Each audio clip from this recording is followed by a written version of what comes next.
We often look at an elephant's trunk and see a long nose, but in reality, it is an anatomical masterpiece.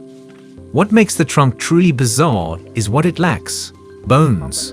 Without a single bone or joint to provide leverage, the trunk relies on a specialized structure called a muscular hydrostat.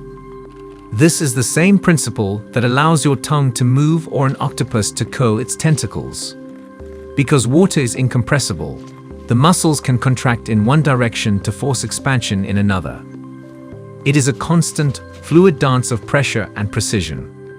The trunk's internal architecture is a complex web of 4 major muscle groups.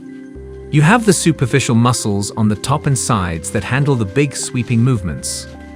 Then deeper inside, there are the internal muscles that run radially and longitudinally. The radial muscles act like the rungs of a ladder, contracting to thin the trunk out and extend it forward, while the longitudinal muscles allow it to bend, twist, and coil with infinite flexibility. It is this 360-degree range of motion that allows an elephant to reach behind its own head or tie a knot in a rope if it felt so inclined.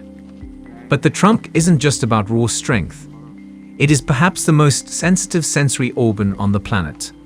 At the very tip, depending on the species, you'll find 1 or 2 fingers, fleshy lobes capable of extreme tactile precision. An elephant can use these to wipe dust from its eye or gently palpate the bones of a deceased ancestor. This physical sensitivity is backed by a massive neurological infrastructure. The trigeminal nerve, which services the trunk, is larger than the entire brain of many smaller mammals.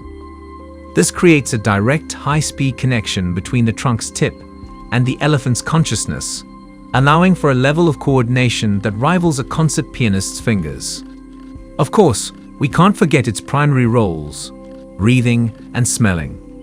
An elephant can detect water from miles away and even use its trunk as a snorkel while swimming across deep rivers. When it comes to drinking, the trunk acts as a giant straw, but with a twist. They don't drink through the trunk like a straw.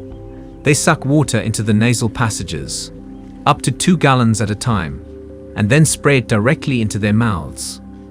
Watching an elephant operate is like watching a masterclass in evolutionary engineering. Every time the trunk moves, thousands of those 40,000 muscles are firing in perfect millisecond synchronization.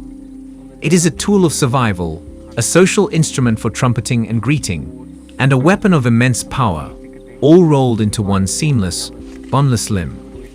It reminds us that nature doesn't just solve problems, it over-engineers them into works of art.